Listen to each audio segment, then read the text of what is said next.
Muito boa tarde, boa noite, bom dia, boa madrugada. Mais uma viagem pela história da música cristã no Brasil. Olha só, estamos de volta aqui, hoje num horário de tarde, né? Vamos conversar sobre música black. Soraya, essa foi a primeira, hein? Caramba, tava esperando mesmo. Entrando com a turma aqui, hoje vamos falar, hein? Já tem o Sandro, do FLG, marcou época importante ali, final dos anos 90, vamos falar daquele cenário musical. Foi. Agora foi, agora deu certo, rapaz. Boa tarde, tá me ouvindo? Eu tô ouvindo, pastor, você tá bem, Ramon? Tudo bem, rapaz, seja bem-vindo aqui, alegria poder conversar contigo. Tá pegando, eu fiz uma oração rápida aqui e liberou. Tá vendo como o Ministério de Intercessão pelas Lives é importante, rapaz? Ele funciona. Tá bem, pastor? Tudo bem, graças a Deus. Que alegria poder conversar contigo, falar um pouquinho de história. Vocês que também estão comemorando aí uma data muito importante, né? Esse ano aí relembra muita coisa. Então, seja bem-vindo aqui. Já entrou uma turminha bacana aqui, não sei se você viu, Davi Fantasini, o Esdras. Só celebridades gospel. Rapaz, a turma aqui, quando para relembrar as histórias... Que legal. Sandro, como eu já falei, é uma grande alegria e vamos começar aí essa viagem. Queria que você contasse pra gente aí como é que a música surgiu na sua vida, como é que ela cruzou com o Evangelho. Cara, pastor, eu sou aquela famosa frase, né, da igreja desde berço. Então, meus pais se converteram e aí eu frequentei a igreja desde os 3 anos de idade. É engraçado isso. Muita gente vai falar, não, mas não é possível. Eu fui me ligar com música, na verdade, a partir dos 15 anos. Sempre fui de igreja, tá? Mas assim, quando eu falo me ligar com música, só um minutinho só, peraí. Se ligar com música, assim, é começar a participar ativamente de alguma parte da música na igreja. Porque antes eu participava daquela coisa de igreja, né? De cantar nos jovens, no coral dos jovens, do grupo de jovens e tudo mais.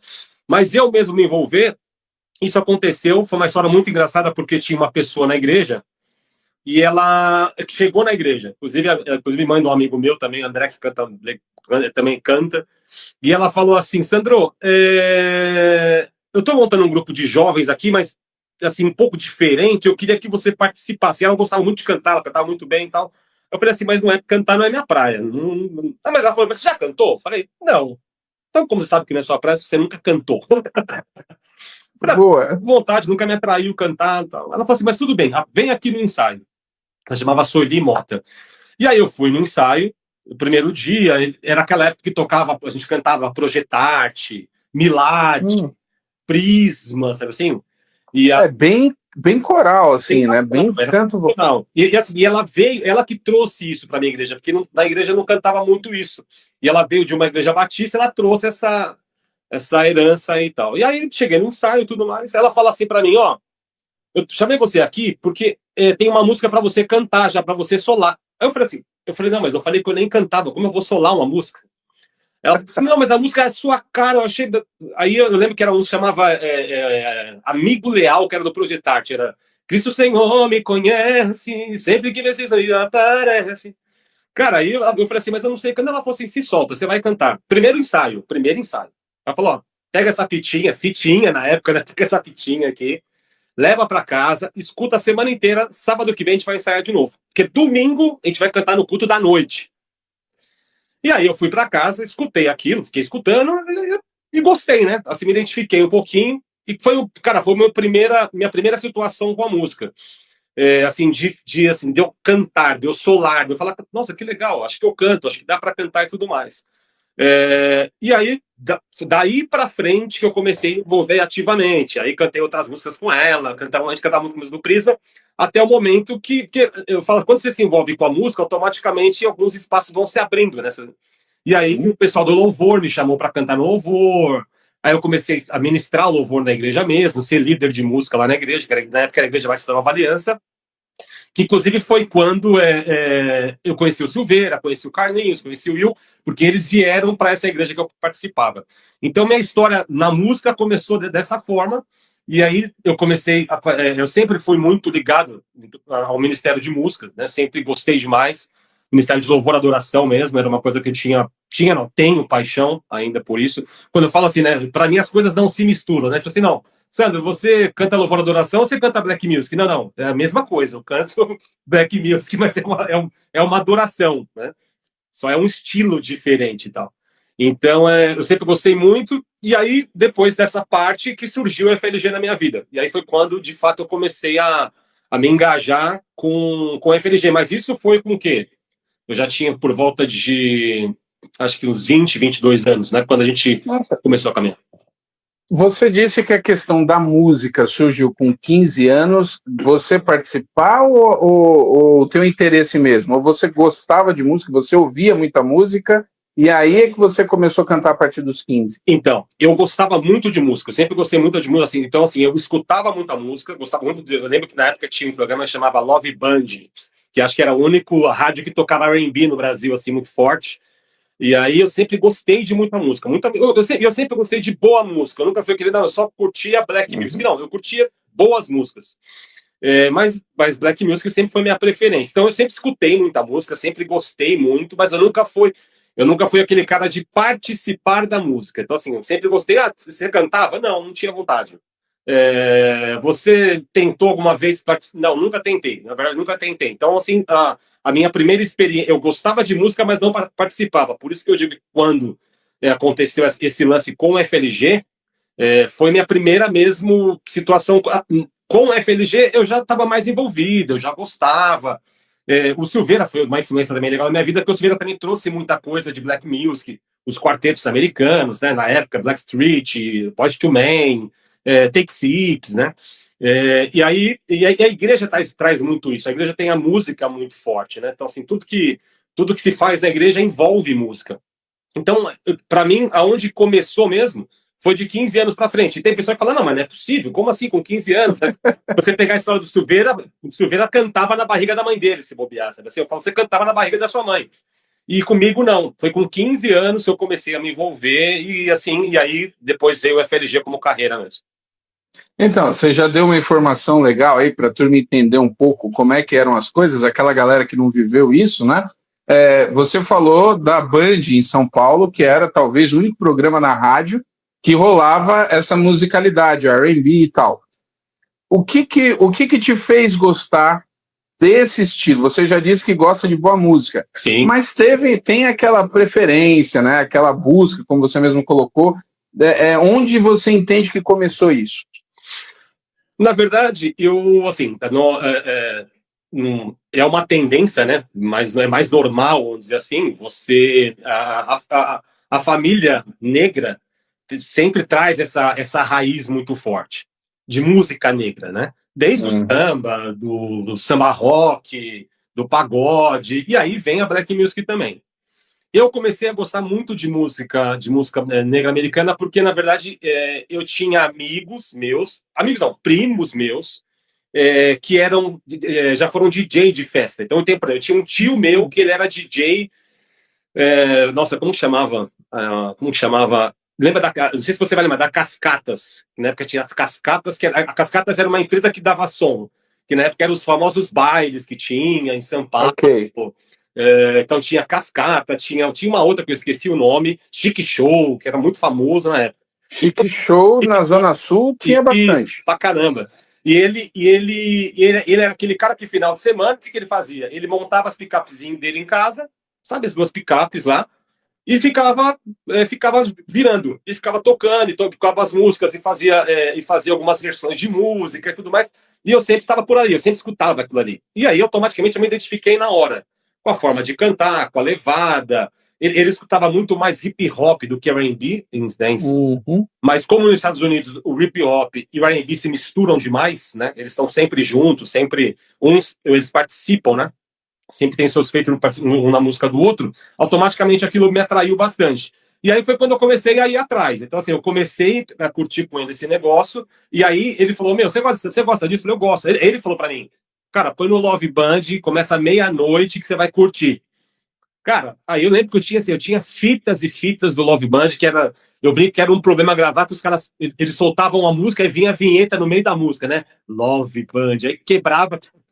quebrava a gravação. Várias, várias. Várias. Mas assim, então o começo foi assim. Aí eu comecei a escutar muito Love Band, porque onde tinha. Depois daí veio a 105, aí começou a tocar muito Black Music também e tal. Aí depois começou assim, acho que não se tornou popular. Acho que até hoje não é popular, eu acho. Ah, Até hoje acho que não é popular. Mas assim, mas se abriu um pouquinho mais a música R&B aqui no Brasil. E aí isso começou a caçar um pouco. você tá falando que época isso aí? 95, antes? Antes que 95 foi quando a gente se juntou no FLG. 95. Isso aí a gente tá falando. Início dos anos 90. 90, isso. 1990, por aí. Isso aí é antes da fase do pagode explodir, inclusive, né, não? Sem dúvidas, sem dúvidas. Que o pagode, ele veio em 90, assim, ele veio em 90, acho que 93, 94, alguma coisa assim. Era antes ainda. Tanto que, assim, se você pegar os caras do pagode, na verdade, assim, eu lembro na época, por exemplo, tinha o Negritude Júnior, né? Uhum. Eles faziam muita levada que eles pegavam da música black. Então, pô, eles faziam levada de Words the Fire, faziam Manhattas, né? Porque os caras... O jeito das roupas também, eles gostavam, tinha uma pegada assim. A mesma pegada, assim, os caras gostavam, assim, os caras escutavam música black. E eu acho que ainda assim, na periferia, isso era muito mais forte. Aí isso era muito mais forte. Né? Porque eu lembro que no passado existia aqueles bailes em casa, né? Os caras fechavam a garagem e tinha baile dentro do cara. Então, assim, isso era muito forte, né? Isso era muito forte. Então era uma música muito mais periférica, assim, né? Então, as influências do pagode eram muito fortes em relação a isso. Os caras não cantavam igual, né? Salvava um ou outro e tal cantando. Mas, assim, eles tentavam, né? Assim, o estilo era muito... As correntes, não sei o quê. Tal, então, foi uma influência da época. Minha irmã tá na live aqui. Ô, Soraya, sem ficar entregando que eu te derrubo. Eu tiro você da live. Porque a gente morava nessa época, cara, na Zona Sul, mas extremo Zona Sul, região do Grajaú. E aí você falou, periferia nesse aspecto, assim, então a questão da música, e vai ter essa... o pagode ele vai explodir, você falou, tinha o Raça Negra, né, que eu acho que talvez seja um dos primeiros que desponta, e deles vem a febre do pagode. Mas você tem essa questão aí do black, do R&B, que é mais ali no meio dos anos 90, Sim. E o pagode vai fincando suas raízes ali naquela década.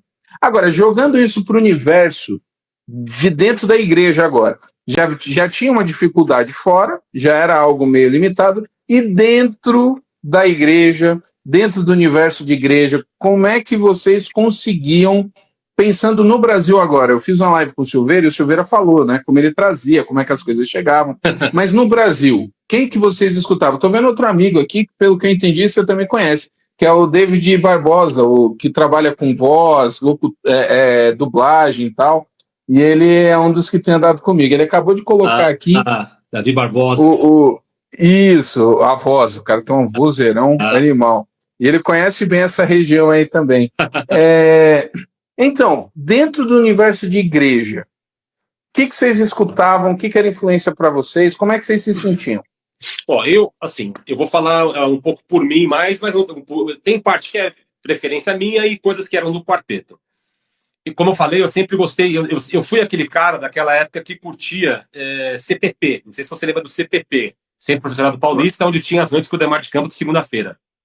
Então, assim, quando eu comecei a ouvir música na igreja, até porque, assim, a acessibilidade de música negra, gospel, na igreja era difícil, né? E mesmo sendo gospel, existia uma resistência muito forte, certo? Então, por exemplo, assim, se você colocasse, vamos pegar um cara, Kiki Franklin para tocar, era pesado demais para os caras, assim, não ia. Take Six passava, porque era uma coisa mais tradicional, né? Então era só voz e alguma coisa passava. Então, mas na verdade eu iniciei escutando música muito assim, eu gostava de Vencedores por Cristo. Gostava, não gosto. Vencedores por Cristo, Ademar de Campos, João Alexandre, Projetarte, depois passei a gostar, Prisma, que eu acho que eles têm um conteúdo muito bom. Nossa. Sensacional. Eu gostava muito de Gerson Ortega, Jorge Camargo. Esses caras sempre me fascinaram demais musicalmente falando, porque eles tinham musicalidade e um conteúdo fora do comum. Então, sempre gostei, sempre comecei a curtir muito isso. Quando eu fui buscar isso na igreja, eu acho que o primeiro cara que eu ouvi na igreja, que foi uma referência, que aí foi para nós. Foi Take Six, foi Kirk Franklin. É, na verdade, no gospel você não acha tantos quartetos, assim, não tem muita coisa. Mas eu lembro. Porque a grande referência de quarteto era o Arautos do Rei, Sim. Que era uma outra pegada, né? Sim. Que é uma coisa mais tradicional, que também é muito bom para o segmento ali deles. Sim. Tal. Mas, assim, quarteto mesmo, pô, não tinha. Agora, por exemplo, de black music de igreja, que tinha Brasil, falando de Brasil, quando você falou Brasil, pô, eu escutei muito banda rara, não tem como, né? Assim, cara, quem gosta de black music gospel, se o cara falar assim, nunca ouvi falar em banda rara, falar que você, cara, você não gosta de black music gospel, você não sabe o que é black music gospel. Lembra de, pô, Humanidade Perdida, pô, sensacional. Maurílio, sensacional. Cara. Maurílio, Jerusa e tal. Então, eu vi muita banda rara. Kadosh, quem não ouviu Kadosh, né? Que na época era duas referências, né? Atos 2. Cara, cansei de ver o Kadosh no Renascer de segunda-feira, cansei de seguir o Kadosh nos eventos deles. E foi muito engraçado que depois que a gente formou a banda, pô, os caras viraram nosso amigo. Então, pra mim, era um negócio assim, sabe? Aquele cara que eu era fã, era meu amigo. Assim, Pastor Ademar de Campos também foi um cara assim, que eu era fascinado no Pastor Ademar de Campos, sempre gostei da postura dele, da forma que ele vê a música, que ele vê o louvor, um cara extremamente sério e tal.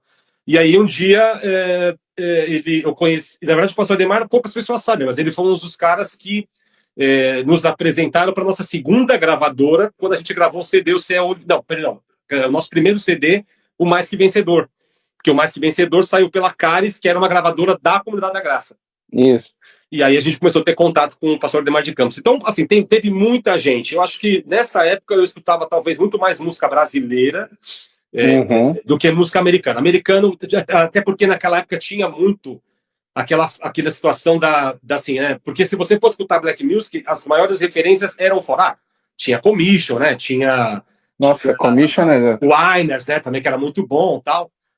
O Winers era um quarteto, né? O Commission já era um sexteto, praticamente. Então, assim, mas a música black mesmo vinha muito de fora. E naquela época existia ainda uma resistência forte, porque tinha aquela coisa de música do mundo. Então você não, né, assim, não, você tá, não, mas eu tô ouvindo que eu. Não, mas é uma música do mundo. Minha mãe tinha esse filho, mas isso é música do mundo, né? E aí a gente tinha uma certa resistência para ouvir. Depois acho que foi tranquilamente, as pessoas foram assimilando, né? Arte, né? É apenas uma arte e tal. E aí foi quando o Silveira trouxe muita coisa pra gente, porque o Silveira caçava, né? O Silveira, assim, ele achava um negócio, cara. Eu falo que o Silveira tem aquele caçadores de emoção, ele é caçador de música black, ele acha que ele manda. Silveira, mas quem é esse cara? Não, esse cara de 1900 e não sei quando, tocava com não sei quem. E aí ele foi trazendo muita coisa que acho que, na verdade, foi isso que foi dando formato pra gente musical. Aí a gente se encontrou musicalmente naquilo que a gente queria fazer. Porque eu perguntei para você sobre. O Ramon Weber falando aqui, esqueci o cara sensacional, Felipe Bailey, sensacional. Felipe Bailey. Eu lembro de uma situação, eu não lembro agora se foi nas Olimpíadas de Barcelona, que se eu não me engano foi 92. Eu me perco nas datas das Olimpíadas, mas acho que é isso. Eu não sei se foi nas Olimpíadas de Barcelona ou se foi em Atlanta. Eu acho que Atlanta foi em 96, que o Boyz II Men encerrou a Olimpíada, e eles cantaram o hino e fizeram um show, e eu lembro da repercussão. Eu acho que foi em Atlanta, né? Estados Unidos, acho que foi em Atlanta. A casa deles lá, né? Acho que foi lá mesmo. Isso, exatamente. A Olimpíada de Barcelona foi os Três Tenores, cara, Amigos para Sempre. Olha como a música faz a gente lembrar de cada coisa. Você tem memória boa, que eu não lembrava já. Música faz a gente lembrar de cada coisa, aí você tá lembrando. Barcelona foi o Amigos para Sempre, e se eu não me engano, em Atlanta, o Boyz II Men teve um destaque na Olimpíada, e eu lembro, assim, de colegas da escola descobrindo, assim, nossa, que grupo é esse que cantou, que música? Então tem aí uma descoberta, né, através desses grandes eventos. E eu perguntei para você por quê? Porque o FLG, o Quarteto Feeling, até hoje é uma dúvida, eu não perguntei para o Silveira. A ideia era FLG mesmo ou Feeling? Cara, o FLG aconteceu porque as pessoas não falavam Feeling? Como é que foi esse negócio? Pior que não, porque assim, Feeling a gente achava o nome perfeito, porque Feeling é uma palavra brasileirada, né? uma palavra muito no meio musical, né? O cara tem feeling pra cantar, tem feeling pra cantar e tal. Então o nome a gente achava sensacional. Só que o que aconteceu? A gente estava um dia fazendo show, fomos fazer um show, acho que a gente estava no Rio de Janeiro, eu acho, na verdade. E aí eu cheguei, subi no palco, quando eu olhei a estrutura do palco, do show, quando eu olhei naquelas esquadrias, né? Aí eu vi assim, empresa Feeling de eventos. Aí eu brinquei com os caras, falei assim, caramba, cara, a gente tem uma empresa de show e não sabia, olha que feeling. Aí a gente viu isso aí, só que aí a produtora já falou, opa, pera um pouquinho só, isso é perigoso. A gente foi consultar um advogado em relação a isso. E aí, o que ele disse? Ele falou o seguinte: se o cara fosse uma empresa de outro segmento, o cara fila em calçados, não tem problema nenhum. Só que ele está no mesmo segmento vocês, que é entretenimento. Se por acaso, e outra coisa, vocês vão se encontrar mais, porque vocês fazem evento, ele monta palco para evento, com certeza você vai ter mais contato com esse cara. Se por acaso, pode ser que ele veja, que ele não faça nada, que ele não tome nenhuma ação, mas se por acaso ele decidir falar assim, ó, opa, esse nome é meu, e ele entrar na justiça, na hora que ele entrar na justiça, o juiz vai mandar recolher todos os CDs da rua, né? E vai travar tudo que tem a feeling. Aí ele falou assim, qual que é a minha sugestão para vocês? Pensem em outra coisa. Porque se por acaso ele fizer, não vai dar tempo. É assim, ó, trava tudo, para agora. E aí, rapidinho, então a gente não queria correr esse risco, porque estava muito próximo, sabe assim? E aí eu lembro que nesse dia, cara, foi triste demais, porque a gente ficou, cara, mas como assim mudar o nome de uma banda? Sabe assim, quando o cara falou assim, mas pensa como, sabe assim, ó, a gente chama Boyz II Men, precisa mudar o nome. Cara, como assim você vai mudar o nome do Boyz II Men? É Boyz II Men, né? E aí a gente foi para casa, aí a gente falou assim, ó, pessoal, vamos fazer o seguinte, cada um pense em alguma coisa, e a gente, quando se juntar de novo, vamos pensar, vamos ver se a gente tem uma grande ideia. E aí eu lembro que a gente ficou naquele negócio, putz, o que pode ser? Porque a gente não queria perder a essência desse nome Feeling, né? E aí veio esse, eu não lembro se fui eu, se foi o Silveira, quem foi que falou, cara, vamos tentar abreviar FLG, e aí a gente não perde. E eu lembro que na época até tinha uma brincadeira, porque foi na época que tinha o KLB, né? E aí a gente a FLG, cara. Então tinha cara que falava, pô, mas vocês mudaram por quê? Por causa do KLB, sabe assim? Tinha umas brincadeiras dessa forma, assim. Mas na verdade. Justo o KLB, o estilo não era muito não dá, de vocês, né? Não dá. E aí eu lembro que a gente precisou começou a mexer com isso, e a gente começou a falar FLG. Então as músicas tinha muito. Antigamente era quarteto, tinha muito quarteto Feeling no ar, sempre teve essa frase, né? Então era FLG no ar. A gente tem que começar a mudar, porque assim. E a gente ficou preocupado de como ia ser isso na cabeça do cara que curtia a música. Porque hoje, se você bater na internet FLG ou Feeling, vai aparecer. Mas no passado não era assim, né? No passado não tinha isso. A identificação era muito. Eu falo assim, a gente não era de uma época de Instagram, de Facebook, a gente era da época do Orkut. Outro mundo. Exatamente. Porque hoje, e mesmo assim, ó, o Orkut já é anos 2000, né? Exatamente. O Orkut já é anos 2000, porque a final dos anos 90 a internet está começando a estabilizar as coisas. Eu falo com os adolescentes, até meus próprios filhos, assim, gente, vocês não fazem ideia. Aliás, para nós hoje é difícil lembrar como era o dia a dia sem a internet, sem as redes sociais. É muito fora, né? Se incorporou de uma maneira muito grande. E quando você falou, até lembrei, hoje você quer pegar um nome, tem site que te diz se esse nome é registrado, se não é, se aponta os caminhos. Aquela época era tudo muito cego, né? Assim, era tudo muito complexo de você descobrir as coisas. E na verdade também, né, Ramon, assim, era o nome do coração, né? O Silveira já tinha esse nome, né? Então esse nome Feeling foi do Silveira, ele já tinha esse nome. Então, sabe, não tinha. Quando aconteceu isso, assim, a gente ficou, cara, sem chão, sabe assim? Uma banda, detalhe, nessa época já tinha CD gravado. Então, assim, era uma banda com CD gravado que tinha que mudar o nome. Aconteceu algo parecido com o Jota Quest. Lembra que era Exatamente. Escrito, os caras tiveram que tirar, ficar só J, né, para não copiar lá o J Quest, né? É J Quest, mas sabe que na época que o Jota Quest surgiu, lá que o J Quest surgiu, aliás, eu tenho esse CD, eu tenho o CD da primeira tiragem, com o nome original. É porque eles tinham uma pegada black muito louca também naquele começo. Eu acho que quando eles começaram, a veia deles era black. Era muito black, então É um trabalho que vale a pena ouvir ali, assim, porque realmente eles têm uma, se eu não me engano, por exemplo, aquela música Encontrar Alguém é Total, desse primeiro, é do primeiro. total. Então, mas eu lembro que eu me espantei, assim, olha que eu era assim, de adolescente para jovem. E eu falei assim, pô, os caras pegaram o nome do desenho? Tipo assim, né? A gente que não é profissional nem nada já se liga que isso aqui vai Ia dar dar bom. problema. Veja lá alguém que sai numa gravadora e tal, tal, tal. Deu, mas eles conseguiram bem isso, né? Então, vendo aqui, ó. Eles conseguiram uma saída boa, né? Assim, eles conseguiram uma saída boa sem ter que mudar o nome do grupo, que também já tinha. Exatamente, deu certo. Né? Foi uma boa sacada. FLG foi isso. E foi legal que pegou, sabe assim? Na verdade, eu acho que tem gente hoje que não sabe que. É engraçado, tem gente que pergunta por que FLG e tem gente que pergunta assim, o que significa FLG? Porque o cara não sabe o que é. Ele assim, porque nem você falou, peraí, mas você conhecia os dois. Você fala, não, você é feeling FLG. Tem gente que não conhece feeling. Feeling? O que é feeling? Como assim feeling? O cara só conhece FLG. Mas foi uma saída que deu certo e graças a Deus a galera abraçou.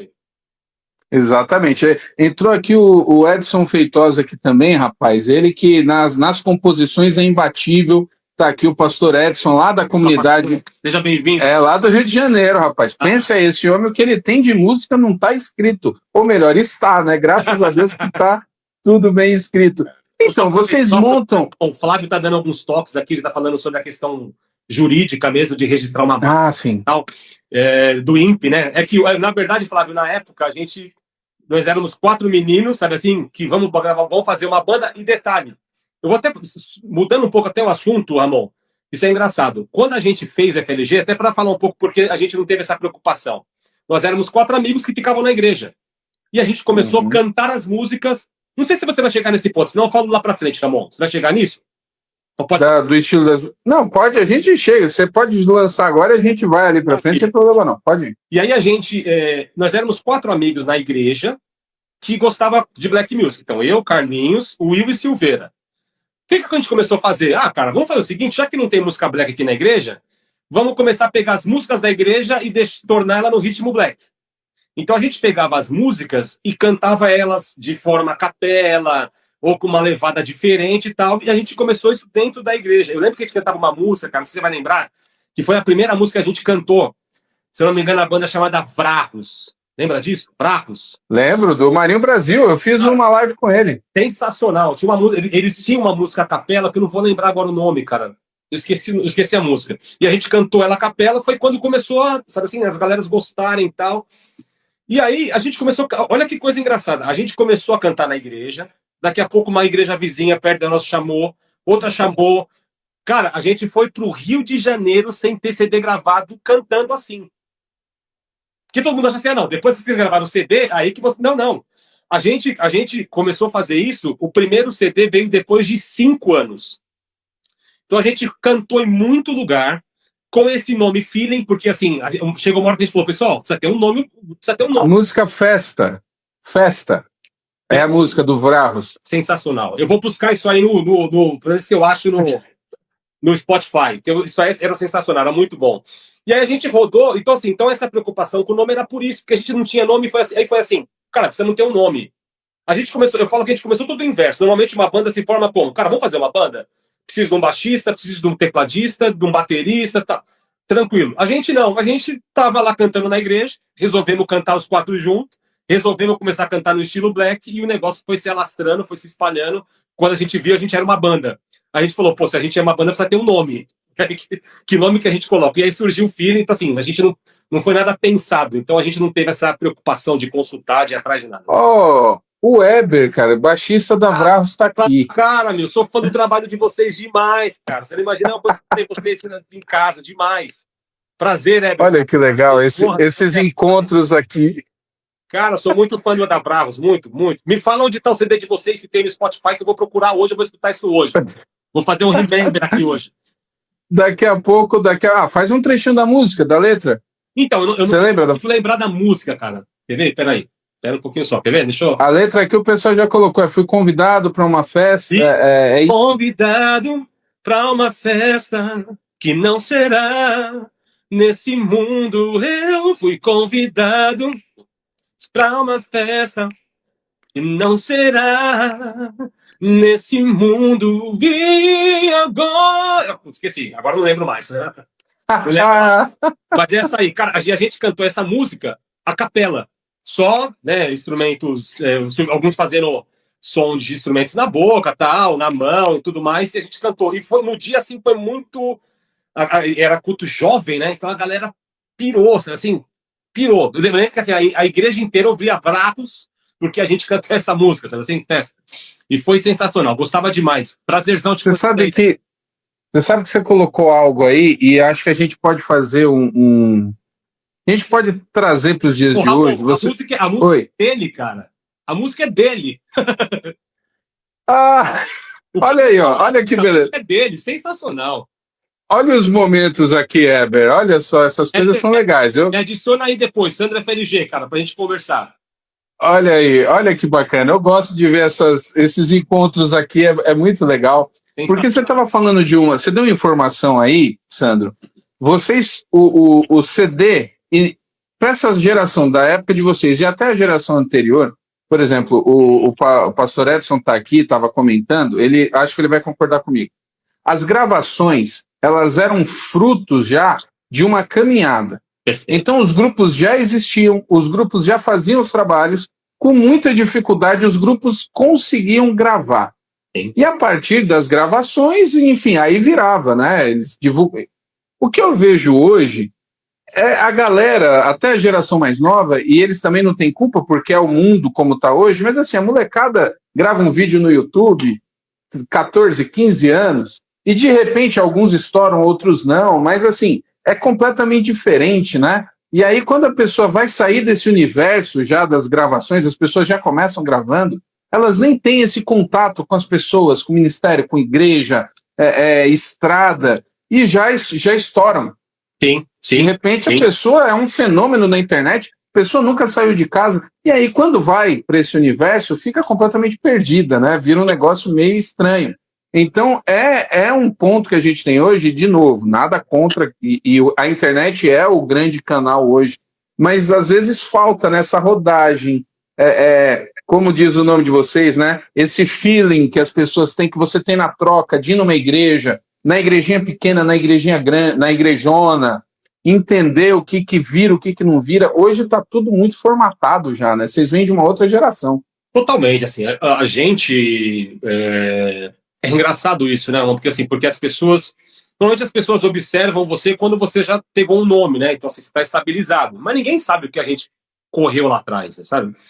E a gente sempre teve... Isso é uma coisa, cara, que eu admiro muito na gente, assim, no FLG. A gente sempre teve o FLG, cara, como ministério. Sabe assim? A gente nunca fez um planejamento no FLG, assim, quanto que a gente vai ganhar com isso aqui? Falando muito, sabe assim, não tô legislando em causa própria, não. Tô dizendo qual é a nossa essência mesmo. Aí, lógico, se eu puder ter esse ministério e viver disso, legal, maravilha. Acho que não tô criticando quem vive isso, não. Tô dizendo assim, nunca foi a nossa motivação.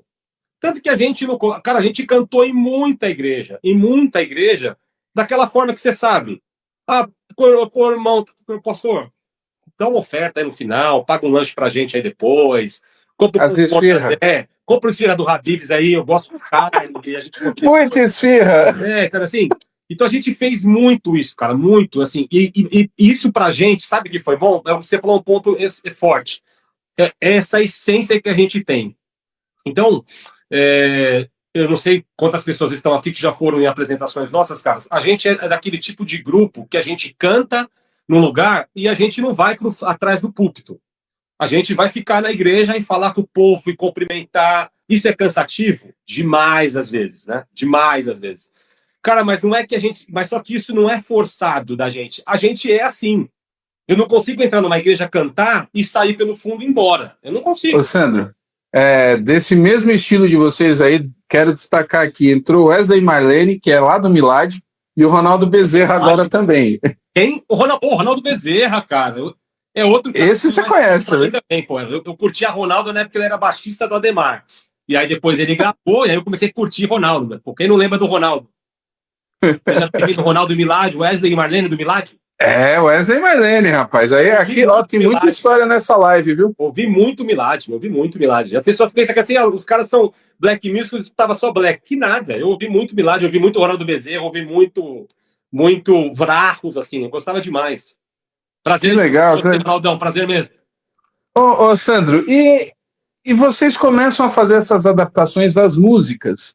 Por quê? Porque eu sempre falo isso quando converso com o pessoal mais do Black, Tá. porque você tem aquela galera que tinha. Você falou de Banda Rara, falou de Kadosh, por exemplo.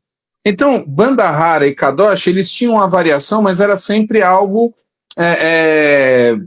Como é que a gente. Lá em cima, né? Era muita performance de banda, né? Aquelas músicas, o Silas, um fenômeno, né? Aquele jeitão dele. A Banda Rara, Olha ele aqui. a sonoridade da Banda Rara, né, cara? Aquela pegada. E eles mesclavam, você tinha ali o Maurílio e a Jerusa, aquela coisa toda. Vocês vão para uma linha de black que é muito diferente mesmo, porque é aquela coisa mais conceitual, é a voz. Sim. E pouca gente fazia isso na época. Eu não consigo. Eu conversei muito com o Sass também. Eu fiz uma live com ele também. Tá. E eu acho que vocês estavam se organizando na mesma época em lugares diferentes, né? E a pegada do Sass é mais grupo. Vocês eram um quarteto e ele vem com coral. Isso. Né? Quando vocês começam, então, a recepção foi essa? Foi muito legal? Ou vocês sentiram que desbravar dava trabalho? Às vezes eu brinco com o Silveira, a gente brinca, a gente fala, na época, né? A gente falava assim, Silveira, era mais fácil a gente fazer, as pessoas entendem o que eu vou falar, era mais fácil a gente fazer uma linha de louvores congregacionais que ia ser muito mais fácil a gente seguir o caminho. Cara, não era fácil, assim. Não era fácil, mas a gente tinha alguns objetivos. Talvez as pessoas não sabem quais eram os objetivos do Ministério FLG e tal. Primeira coisa que a gente queria, que era assim uma coisa muito forte na gente, era levar a música gospel para fora da igreja. Aquilo que já acontecia na América, extremamente normal. Você vê, por exemplo, o Kiki Flank gravando com o Bonovox, sabe assim? Uma coisa extremamente normal. Não acontecia no Brasil. No Brasil tinha esse negócio ainda de... Assim, o cara assim, não tocava música de crente na rádio. Mais ou menos isso. Até porque era difícil, porque a nossa música ela é muito nossa, ela é feita muito pra gente, né? Então, assim, a letra é muito igreja, né? E a gente queria levar a música para fora. Qual o objetivo? O objetivo de levar a palavra de Deus para fora da igreja, para quem não podia chegar. Como a gente era desse meio, eu tinha muito amigo. Então, assim, eu tinha amigo meu que falava assim, Sandro, cara, eu jamais vou entrar na igreja para escutar sua música, cara. Eu não vou à igreja. Muito. E como eu tinha amigos meus que curtiam black, mas o cara não curtia, mas ele não conseguia, ele não assimilava ter uma música black gospel, sabe assim? Então todo mundo vivia muito isso. E uma outra situação que também acontecia. O cara curtia black, não era da igreja. Ele chegava dentro da igreja, o cara que curtia R&B. Que nem você falou, Kadosh, Banda Rara não era R&B. Era um black, era mais para um soul, tal, alguma coisa assim, uma balada, mas não era R&B. E o cara que curtia, não tinha. Quando o cara vinha para a igreja, para de ouvir isso. Esquece R&B, porque R&B só tem música do mundo. Música do mundo você não pode escutar, então você para de escutar R&B. Difícil, né? Era difícil. Então a gente tinha esses objetivos, né? Assim, de quebrar essa barreira. Só que, cara, quebrar essa barreira, na verdade, a gente achou que ia ser difícil a nossa música chegar lá fora. Na verdade, o que foi mais pesado foi dentro. O início foi muito pesado. Então, assim, a gente passou por situações do tipo: a gente está cantando numa igreja, as pessoas levantarem e sair. Porque o que a gente achava engraçado era o seguinte: o que acontecia, Ramon? Você fala assim, mas os caras te chamavam assim, sabendo assim. Por quê? Porque o que acontecia? Na igreja, os jovens curtiam demais.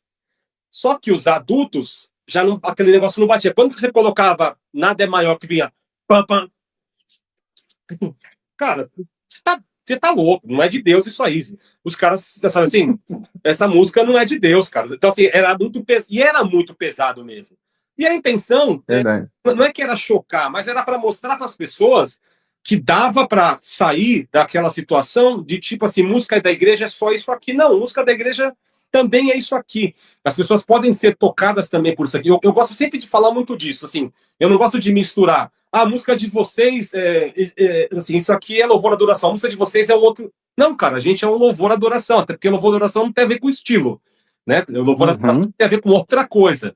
A gente faz com vida, com serviço. Então, assim, a gente faz, mas numa outra pegada. Nossa música não vai dar para cantar no louvor de domingo, porque é um pouco diferente às vezes. Mas ela é uma música que atrai, ela tem um outro objetivo, né? Como o Ronaldo tá aqui. Cara, a música dele foi feita para um público, né? Mais focado na igreja. A gente seguiu um outro caminho e cada um assim foi. Então a gente sofreu demais por isso, assim, porque a gente foi muito criticado. Assim, a gente tinha igrejas que a gente, assim, para a gente tocar na primeira assembleia foi demais, foi muito difícil, sabe assim? Muito difícil, porque para a assembleia era muito chocante. E pior que, se você pegar a maioria dos bons músicos blacks de hoje, os caras vieram tudo da assembleia. Porque música toca pra caramba, entendeu? Que é aquele cara que ele tem que achar nota, porque a irmã chega lá na frente e fala assim, irmão, eu ensaiei, mas eu vou começar a cantar aqui, você me acompanha, sabe esse negócio assim, entendeu? O cara fica bom, meu, toca qualquer coisa, entendeu? É verdade, né?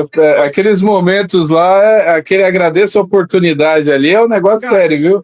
Ah, seu irmão, eu não ensaiei, mas é pra honra e glória de Jesus, deve ser terrível, mas e tocava. Então, a gente teve uma dificuldade muito grande no começo, mas a gente persistiu. A gente persistiu. A gente teve situações... cara, assim, vou ser bem sincero aqui, na nossa própria igreja a gente teve uma resistência. Na nossa própria... Vocês surgiram no universo batista. Batista, Igreja Batista da Família. Era uma igreja batista, mas não da linhagem tradicional. Porque ela... Batista renovada, né? Igreja que veio de uma igreja pentecostal, de uma linha... Não era neopentecostal, mas era de uma linha pentecostal, e abriu a Batista. Então a gente tinha, eu falo que a gente era meio a meio, sabe assim? A gente era um pouco pentecostal em algumas coisas e era tradicional em outras coisas, né? Na musicalidade a gente era mais ou menos. Então assim, algumas músicas, a gente falando agora de grupo de louvor mesmo, tocou uma vez, não, essa música não dá para tocar mais. Tinha algumas coisas assim, sabe? Mas era uma igreja que musicalmente era aberta, mas quando a gente surgiu, também para a igreja era meio choque. Cara, acho que a gente tocou uma vez na nossa igreja, com o feeling, sabe? Como feeling, entendeu? Só que aí a galera foi curtindo, a galera foi conhecendo, e a gente sempre prezou por algumas coisas que eram importantes pra gente. Não é para ser só música, tem que ter conteúdo. Então a gente não vai ficar escrevendo qualquer coisa. A gente sempre prezou por isso, sempre prezou para ter uma palavra para levar para as pessoas. Então a gente chegava. E isso foi acontecendo tão naturalmente que a gente começou a ir nas igrejas, a gente fazia louvor e fazia a palavra. Assim, olha só. Eles podiam trazer a palavra, porque eu fui ver um evento deles, eu vi que eles. Então, assim, a gente tinha essa preocupação e a gente tinha essa essência, né? Então, cara, como eu falo, pô, eu escutava.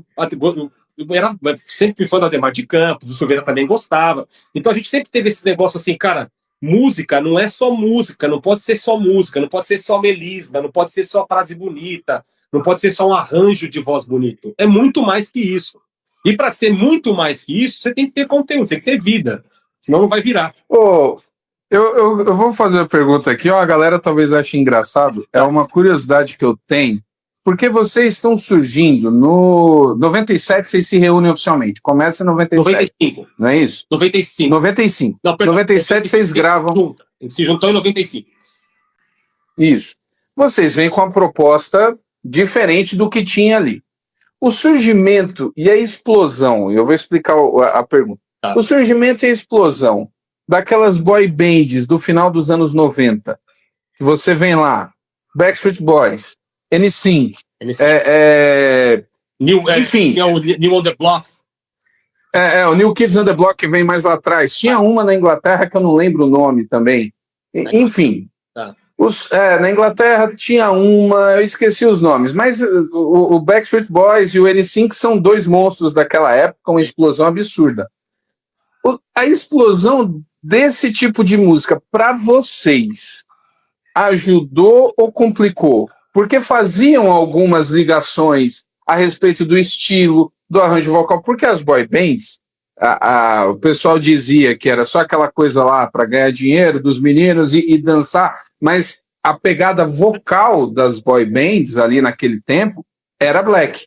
Pra caramba. Muito black. Pra caramba. Muito black. Né? O Justin Timberlake vai explodir na pegada, no legado aí do Michael Jackson, por exemplo. Assim, então, é black. Mas tinha tinha um negócio assim, uma tiração de sarro muito grande, tinha um preconceito gigante, né? Porque era aquela coisa, música para adolescente, para menina, muitas vezes. Perfeito. Para vocês isso ajudava, complicava, ou vocês nunca sentiram nada, nunca teve repercussão nenhuma com vocês? Ramon, eu acho, uma Gasperini aí, abraço Marcelo Gasperini, batera. Eu acho assim, Gasperini, eu acho assim, cara, e a gente nunca, assim, na verdade, pô, você fez uma pergunta assim que eu nunca parei para pensar nisso. Porque talvez nunca sentiu, mas para mim é o seguinte, é inevitável quando você cria um estereótipo de banda. Então, por exemplo, nessa época das boy bands, surgiu um monte de boy bands no Brasil. Lembra que tinha Também. Dominó, que mais que tinha? Dominó. Nossa, vai ter o Twister lá nos anos 2000. Twister, tinha um outro tem cara. Bros. Como? Bros. Gross. Tinha o Dominó, tinha mais uma banda que eu esqueci o nome. Então, assim, é Dominó, Polegar. As mais antigas, Dominó é Polegar, né? Então, assim, é inevitável que quando você cria um estereótipo e esse estereótipo vira sucesso, tudo que vem naquele formato acaba pegando uma onda, porque as pessoas se identificam com música, né? Então, assim, porque né, teve a época do pagode, agora tá na época do sertanejo. Então, assim, porque as pessoas. E aí fica aquela. Na verdade, fica aquela variação do mesmo tema, porque é tudo muito parecido. Só que as pessoas estão se identificando. Então, assim, eu nunca parei para pensar nisso, mas pensando agora, você me fez pensar agora, eu acho que só ajudou. Porque foi uma explosão esses caras naquela época, né? Então, assim, quando eu já conhecia, para mim, a minha primeira banda nesse formato foi New Kids on the Block, Step by Step. Assim, todo mundo cantou aquilo, né? E aí veio depois Backstreet Boys. Eu acho que o Step by Step New Kids era muito pop, mas o Backstreet Boys já veio pro lado muito black. Então eles tinham umas levadas boas e os caras mandavam bem de voz. Né? Lógico, não dá pra você colocar Backstreet Boy do lado do Boyz II Men, não tem como. Né? Mas os caras da levada deles, eles mandavam muito bem. Então, na minha visão hoje, eu acho que empurrou. Porque a gente tinha esse formato, né? 4 pretinhos, né? Cantando ali na frente e tal. A gente no começo usava roupa igual. A gente tentou dançar, mas sem condição nenhuma, foi impossível. A gente descobriu que, assim, o Ministério da Dança não é o nosso ministério, não deu certo. Então assim, o pessoal... Só explicando, o pessoal está citando aqui o Boyz II Men. Eu sei que a referência de vocês era essa, Boyz II Men, Take Six. Eu sei que a referência era, mas eu tô falando das boy bands porque no Brasil foi um negócio muito sério, né? E tinha questão estética, exatamente. Então eu tinha essa curiosidade a respeito se ajudou ou não, porque vocês realmente né, nessa pegada de vocês, assim, vocês abriram. Sim. Porque a gente já falou das outras, já falamos do SAS. O SAS também vai ter um quarteto, vai ter depois o Black Singers, né? Mas é sempre outra levada. É aquela questão mais. Depois vem o Link 4 também, né? Isso, tem o Link. Mas eles são depois de vocês. Depois da gente. Assim, aí já vieram pra nossa pegada mesmo, puxando mais pra isso também. Isso. E aí, você falando de toda essa dificuldade de cena, eu quero perguntar para você agora, quando vocês estavam, porque Deus, na sua infinita misericórdia, e sempre teve ali os lugares, né? A galera do rock, a Renascer abrigava muito bem isso, né? Você tinha a adoração, Sim. Você tinha todos. Em São Paulo, por exemplo, você tinha lugar para todo mundo. Sim. E a música black vai se concentrar no Pedra Viva. Então, como é que era essa questão de vocês, agora sim, no meio do black ali, como é que vocês se relacionavam naquilo? Cara, o Pedra Viva foi legal. Outra história legal também. Por exemplo, o Pedra Viva, a gente frequentava o Pedra Viva, né? Esses dias a gente está numa série agora, né, que chama FLG and Friends, né? Que foi FLG Amigos, e o Robbie foi o primeiro na live. Cara, eu era fã do Robbie, cara. A primeira vez que eu vi o Robbie cantar foi no Pedra Viva, na França Pinto, que era uma igrejinha, né? Uma igrejinha assim, bem estreita e longa. E aí você ficava lá no fundo, você tinha que chegar cedo, que era de sexta-feira. A galera vinha do trabalho direto pro Pedra Viva e tal. E assim, eu frequentei o Pedra Viva, toda sexta-feira eu estava lá. Na verdade, o meu percurso da semana era segunda-feira CPP, que era Ademar de Campos, e também de segunda-feira, não sei se você vai lembrar, eu fui algumas vezes eu ia lá porque era mais perto de casa, tinha o Cristo Salva. Sim. Lembra? Tio Cássio. Tio Cássio. Sim, sim, então, sim. as minhas segundas se dividiam assim, ou era Cristo Salva, ou era CPP, mas muito mais sempre Funcionário Paulista com o pastor Demar de Campos. E de sexta-feira não tinha jeito, era Pedra Viva, era o melhor lugar que tinha. Ó, o cara que é França Pinto 498, o cara lembra o número. Bom. É o Fábio, cara, é o Fábio, marido da Jerusa. Caraca, fala Fabiano, um abraço pra você, meu amigo. Beijão na Jerusa aí. Então, eu comecei, assim, a gente ia muito lá. Então, eu fui muito no Pedra Viva, tanto lá, depois no cinema, na Avenida Jabaquara ali, né? Então, foi engraçado, porque a gente era um público comum, a gente estava no meio ali, né? Na época de Banda Rara, na época de Kadoshi, a gente ia assistir aqui os caras ali. Então, a primeira vez que a gente chegou no Pedra Viva, até porque o nosso lançamento foi no Pedra Viva, o CD Mais Que Vencedor, o lançamento foi no Pedra Viva. Cara, foi pra gente um marco, porque a gente sabia que a gente estava na casa da Black Music Gospel, se existia algum lugar. E foi muito legal, porque é o que você falou, eu acho que para todo mundo que estava ali, foi uma coisa extremamente nova. Não tinha aquilo ali. Aquele formato de quarteto. Pô, eu lembro, você vai ver essa foto em algum lugar da internet, né? A gente ri quando vê, quando a gente fez esse lançamento, a gente entrou com uma roupa prata. Sabe assim? Que a gente foi criticado pra caramba também, que os caras falaram que a gente era estrela, que não sei o quê. A gente era os astronautas gospels. E aí, e a gente tá com uma roupa. Eu lembro de uma repercussão. Cara, deu uma repercussão. Mas assim, qual que era a ideia? A gente queria trazer um conceito novo, porque os quartetos americanos tinham isso, eles usavam roupas iguais, umas roupas meio chocantes, diferentes e tal. E aí, então, Pedra Viva pra gente, cara, foi a história antes e depois. Porque antes a gente já sentava lá para assistir os caras. E depois a gente ia lá para cantar para as pessoas lá também. Para mim, o Pedra Viva, assim, o fim do Pedra Viva foi. Eu não gosto de falar final, que é forte, mas foi o fechamento de um ciclo que faz falta até hoje. Não se tem um lugar hoje assim. Não tem, não tem, não existe mais um lugar. Você quer escutar uma Black? Não tem. Aliás, eu acho que a Black Music também saiu um pouco do cenário. Então, interessante. Quando eu vejo essa nova geração, pensando agora, tá? Eu tô falando de quem tá em destaque de mídia. Tá. Quando eu pego essa galera que tá vindo aí quebrando recorde, mais recorde de visualização, Preto no Branco, Kemuel, aquela Priscila Alcântara, eu tava olhando, foi até engraçado. Esses dias minha esposa chegou e falou assim: cara, você viu a música nova que saiu? Além do Rio Azul? Aí eu falei, Além do Rio Azul, música nova? Essa música é do Voz da Verdade, lá de 80 e sei lá quanto. Eu não tinha visto. Aí eu fui ver.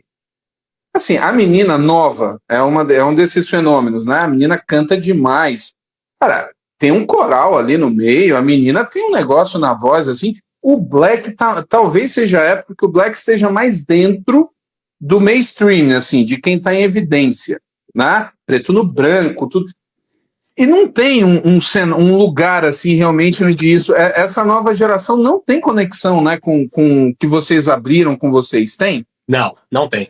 Não tem. Na verdade, assim. Aqui, ó, Eli Soares, né? Tá lembrando Eli Soares, o próprio Totalmente. Sabe o que eu acho? Eu acho que é o seguinte, pegando um pouco a sua pergunta anterior, bom, nem todo mundo tá afim de pagar o preço. Assim, tem gente que, assim, cara, assim, tem cara que o cara quer fazer a música que sabe que vai dar certo. Certo? Então, assim, é muito mais fácil, por exemplo, eu pegar uma música no segmento mais congregacional, cantar ela no estilo black, que você vê que o cara tem a essência do black, mas não é o black essência. Certo? Entendi. Não é. Então, tem alguns caras que eu conheço da nossa época que eram black e não são mais black hoje. O cara tá cantando outras coisas, menos black. Tudo bem.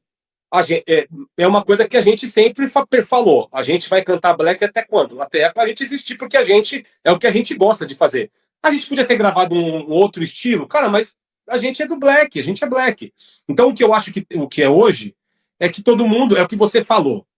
Hoje o cara, ele pensa o seguinte, pô, eu preciso, porque hoje tem internet, então ele tem que fazer alguma coisa que já fique dentro daquele cenário que é atrativo para ele jogar na internet e as pessoas se identificarem. Ele não vai fazer o que ele gosta de fazer, talvez.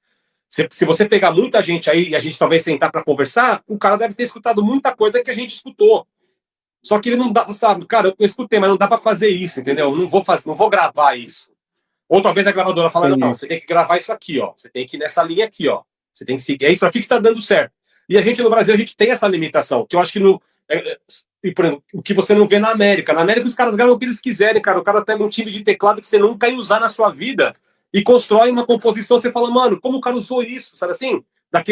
Você usava naquele Roland com playback que você tinha na igreja. O cara põe aquilo pra tocar e fica um negócio excepcional. A gente aqui no Brasil, não. Aqui a gente tem negócio da tendência. Então, assim, o que tá rolando agora? O que tá rolando é isso. Então eu vou fazer alguma coisa. Nosso CD, você vai achar uma música black mais pesada, você vai achar um R&B mais moderno, você vai achar uma música, por exemplo, Como Tu Não Há, que é uma música mais congregacional, com linguajar mais da igreja.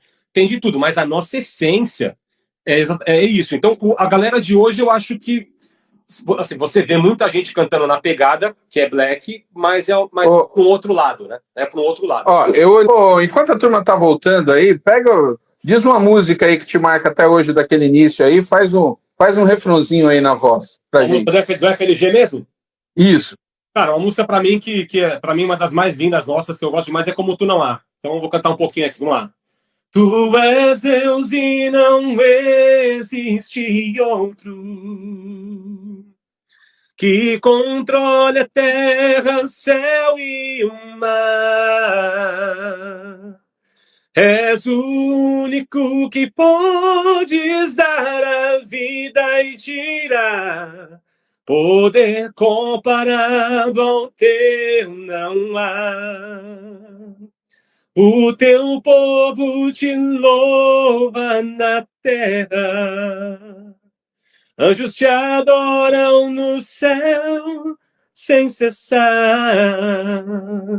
O firmamento nos mostra a tua grandeza, ó Pai. Outro Deus como tu não há. Como tu não há, FLG. Ah, que beleza. Quero te fazer, antes da gente entrar naquele momento histórico importantíssimo, que foi a questão de vocês, foi no Olímpia que vocês gravaram, não foi? O segundo, né?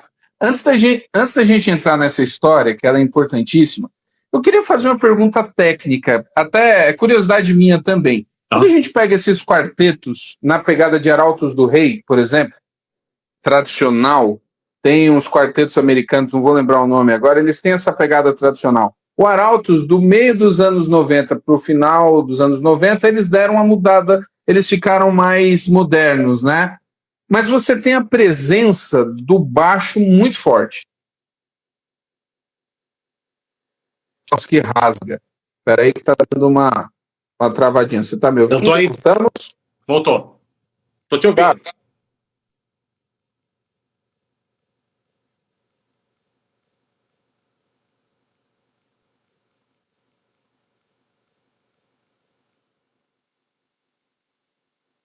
Deixa eu ver aqui.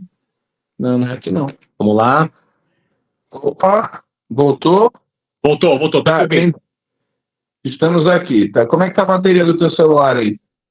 Aqui tá. Dá uma olhadinha, porque se tá travando agora, pode ser isso. A turma tá entrando aqui, tá me estabilizando a conexão. Vou suspender um pouco os comentários, tá, gente? Só para ver se melhora, porque aconteceu alguma coisinha lá. Pera aí. Ixi. Pera aí. Foi alguma coisa lá no aparelho dele. Aguenta aí que ele volta. Um dos perfis pode ser ou ligação ou bateria, viu, Sandro? Dá uma olhadinha aí que às vezes ela dá uma trava. Beleza, vou chamar. Vamos lá, continuar. Pronto, vamos ver aqui. A internet, será, rapaz? Para mim aqui até que tá. Voltou aqui. A internet deu uma caída aqui. Ah, tá bom. Voltamos. Beleza. A minha aqui até que parece estar estabilizada. Voltando. Os quartetos tradicionais, eles têm essa figura do baixo clássico, né?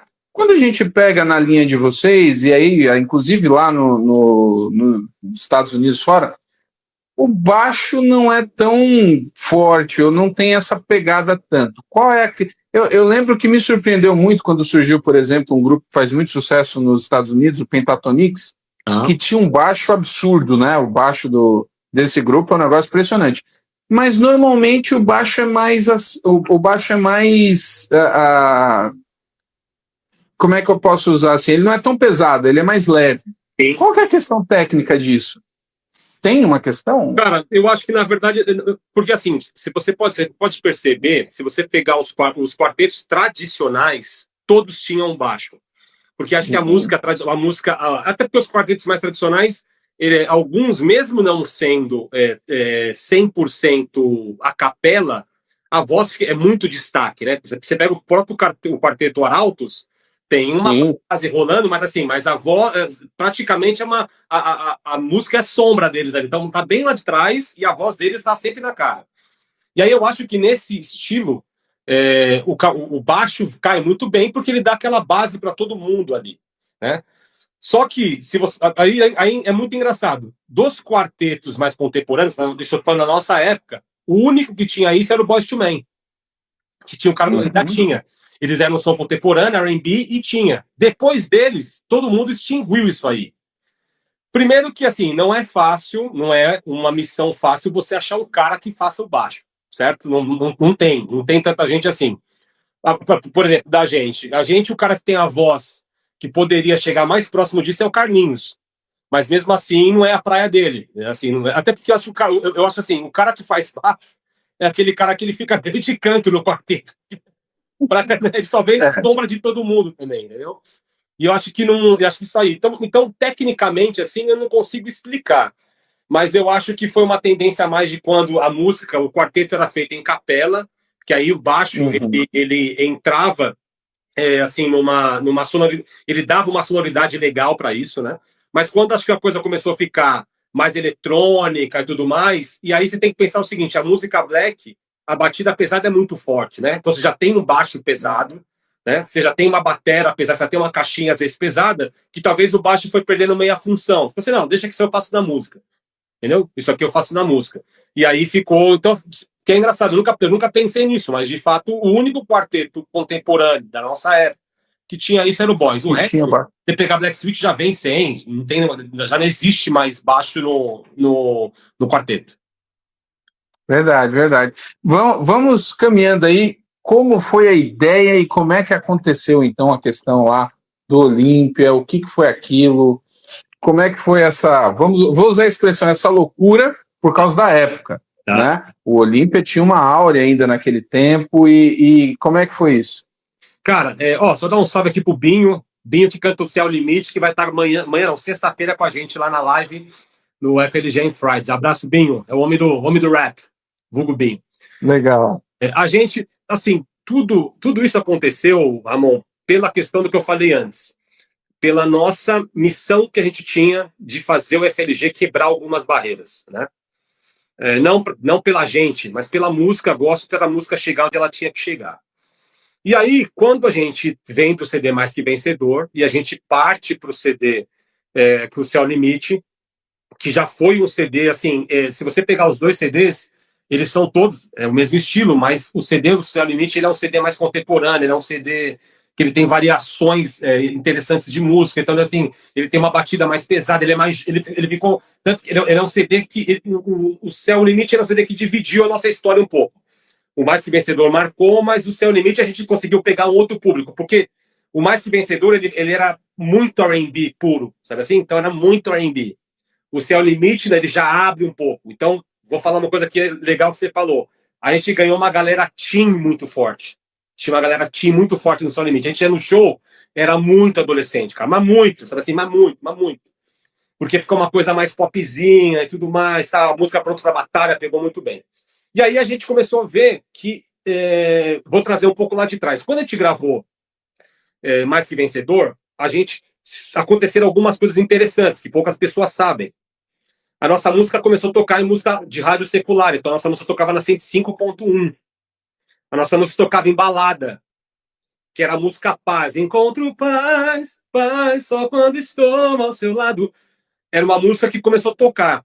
Isso nos trouxe algumas coisas interessantes. A gente cantou, acho que foi uma das primeiras bandas gospel a cantar no Black, do... Oh, meu Deus, fugiu o nome agora. É falar o nome, fugiu o nome. Fica aqui na Ibirapuera, no... Alguém vai me lembrar aí, uma casa de música, referência aqui em São Paulo. Oh, meu Deus, deu branco. Na Ibirapuera? No Moema ali, o B.B. King já tocou lá. Burble. Burberry Street. A gente foi uma das primeiras bandas evangélicas a tocar no Burberry Street, que foi por um projeto interessantíssimo.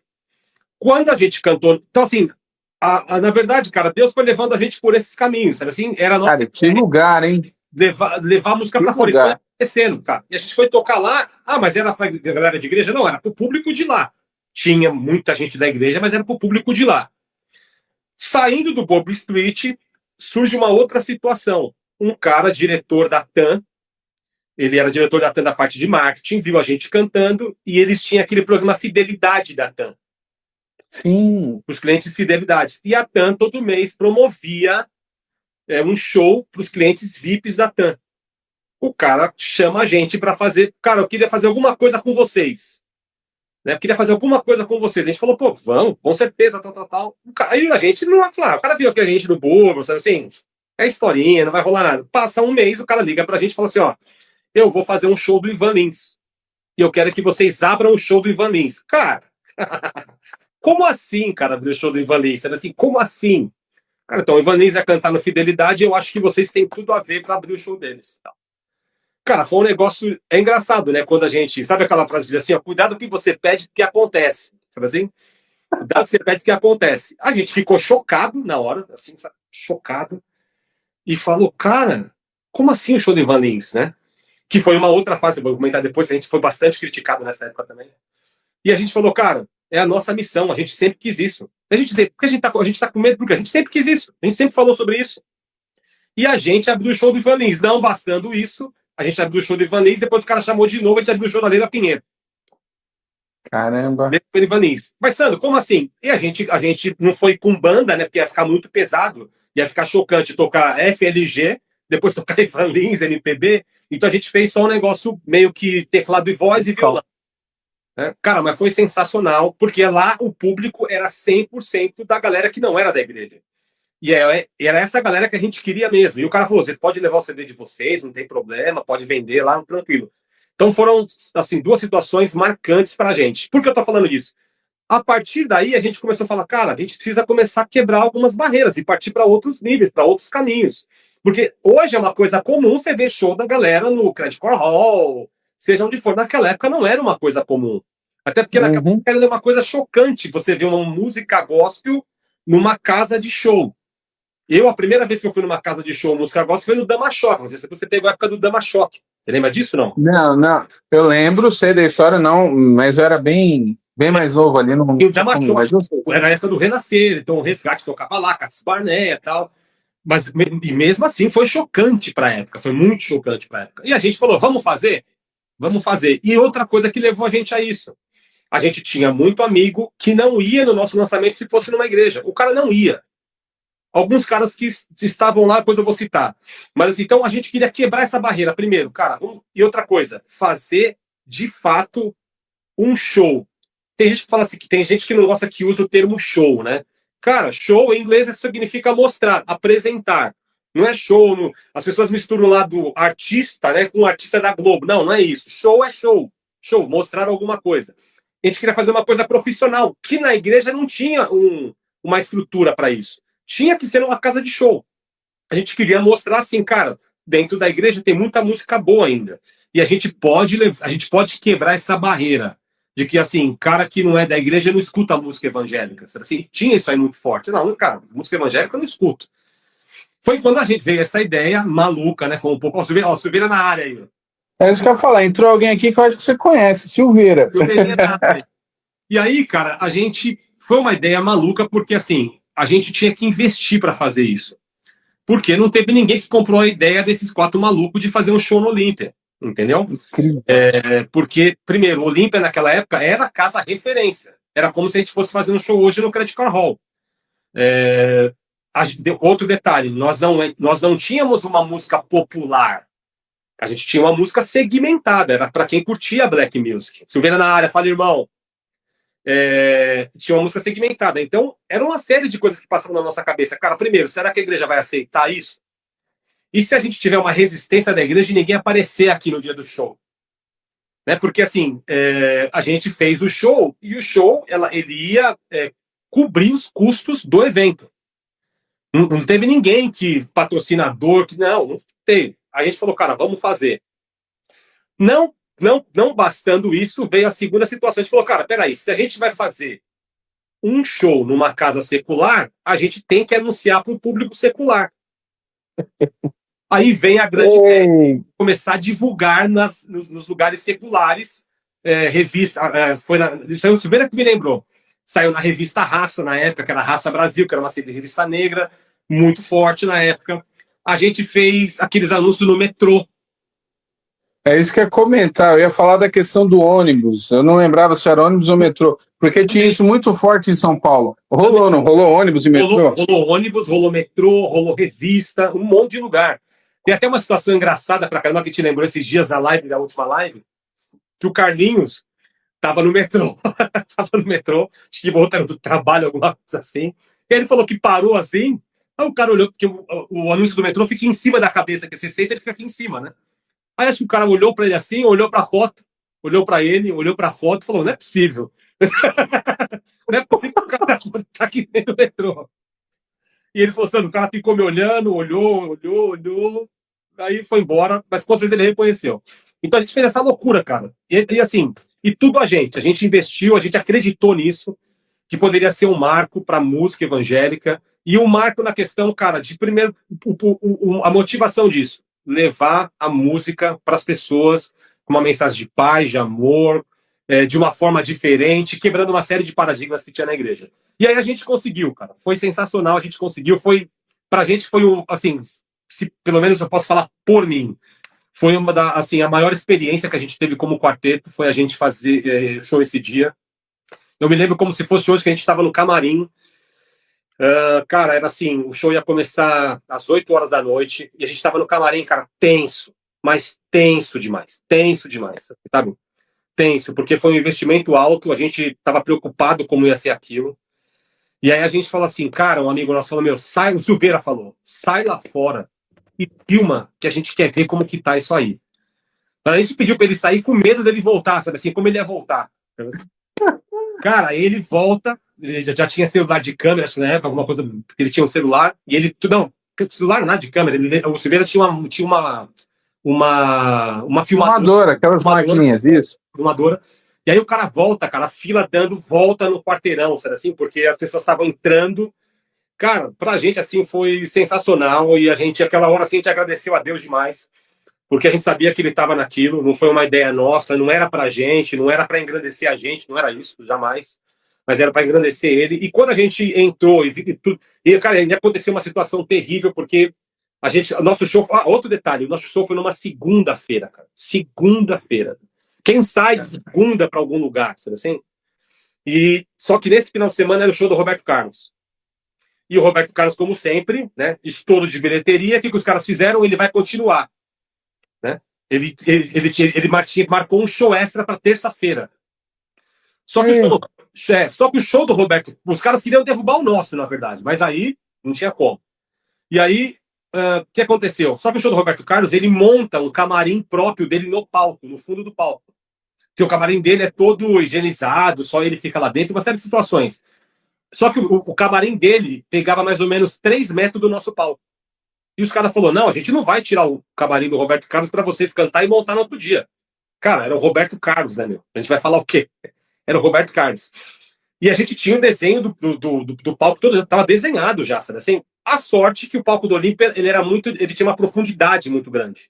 Uhum. Mas a gente perdeu de 3 a 4 metros do palco. Em breve a gente vai começar a postar, o Silveira achou essa relíquia, a gente achou o CD que gravaram desse CD, não, o vídeo que gravaram isso aí. Foi uma falha nossa não gravar, só que a gente não tinha dinheiro para fazer isso na época. Mas o Silveira achou... Era muito caro, era muito caro. É importante lembrar isso. Era caro. O Ramon, era totalmente inviável. Assim, se bobear, era mais caro gravar do que alugar casa. Sabe assim? Era. Então, assim, não tinha, era assim, inviável. Não tinha como. E aí a gente ficou uma câmera fixa gravando todo o evento e tal. E aí a gente teve que fazer isso, jogou o palco para frente. A gente vai começar a postar alguns vídeos desse show, tal, você vai ver que a gente, assim, não sei se você conheceu o palco do Olímpia, ainda Sim. tem grande espaço, mas assim, a gente ficou num espaço muito curto com a galera, sabe assim? A gente não tinha, o nosso espaço tirando a banda, a gente não tinha, sei lá, 2 metros, 3 metros para frente, porque o camarim do Roberto Carlos comeu o palco inteiro. Mas enfim, cara, foi um marco pra gente, né? Coisa louca. Foi um marco, assim, deu muito certo, foi uma O Olímpia hoje é o Bola de Neve, não é É o isso? Bola de Neve, exatamente. É a sede do Bola de Neve. Não posso deixar de lembrar de pessoas que estavam naquela época com a gente, que na época foi a Ana, que era a nossa produtora, que também participou de tudo isso, a Ana da W, né, porque era W e tal. Ela ajudou também tudo nessa ideia, contribuiu bastante. O tempo, a gente caminhou um tempo junto, a gente não está mais, mas também contribuiu bastante para essa época do Olímpia. Ok, então aí ali vocês gravaram, o CD foi gravado ao vivo, é isso? Foi a gravação do CD? Foi o lançamento. O lançamento que vocês fizeram lá, não tem a versão do CD ao... Ok, foi o lançamento. Não. E você falou sobre isso, quem é que estava lá, que você sabe que se fosse numa igreja, num outro ambiente, que não estaria? Por exemplo, a gente recebeu a presença do Mano Brown, estava lá assistindo, que depois ele começou, numa época, a até frequentar a igreja. O Silveira foi um dos caras que trabalhou isso com ele. Péricles do Exalta Samba estava lá. Quem mais? O Silveira falou, cara, se o Silveira estiver na live ainda, me lembra. Eu esqueci o nome dele, é um cara carioca. Tinha umas 4, 5 pessoas, assim, celebridades da época, que é o mesmo, bem conhecidas na época. São caras que são conhecidos até hoje. E caras que estiveram lá, porque, assim, sinceramente, eu não sei se o Silveira chegou ao Brau, talvez o Silveira sim, mas os outros eu não sei se o Silveira tinha contato, mas os caras foram, porque os caras conheciam já. Como a nossa música saía para fora da igreja, os caras já ouviam falar de Quarteto FLG, que era um black music. E, pô, não sabe, o Péricles, cara, ele curte muito R&B, muito black music e tal. E aí ele participou lá. E tem mais um cara que eu esqueci o nome, se o Silveira tiver, ele vai me lembrar. Mas tinha umas 4, 5 pessoas de peso, assim, que participaram. E assim, eu tive, na verdade, uma série de amigos que estiveram lá. Por exemplo, nessa época eu trabalhava ainda, né? Aliás, trabalhava no trabalho, mas nessa época eu dividia esse negócio. E assim, praticamente, o pessoal do meu departamento foram todos. E eram pessoas que nunca tinham ido num show nosso no João Marcelo Bosco. João Marcelo Bosco, Silveira, bem lembrado. Tinha mais um cara que você falou, Silveira, tinha mais um cara do Rio, um cara de cabelo encaracoladinho, loirinho. Você falou de mais um cara também, que é famoso. E aí, cara, assim, no meu trabalho, pô, os caras conheciam o meu trabalho, eu nunca tinha ido nenhum evento nosso. No Olímpia foram todos. Aí os caras, claro, né? Eu vou, cara, eu vou. E foi todo mundo. Então, tinha muita gente, você via que tinha muita gente que não era de igreja lá, muita galera que não era de igreja. Que não sei, talvez viu o anúncio no metrô, porque a gente anunciou como? Acho que a gente não falava que era um show gospel, sabe assim? Que a estratégia era o cara chegar lá e, caramba, meu, sabe assim? A gente anunciava como música black gospel, black music, sabe assim? Show de black music, era alguma coisa assim. A estratégia era exatamente essa, levar o cara para lá e o cara ser impactado quando chegasse lá. Então, deve ter ido muita gente por essa questão também do anúncio no metrô, que curtia black music e foi no Olímpia.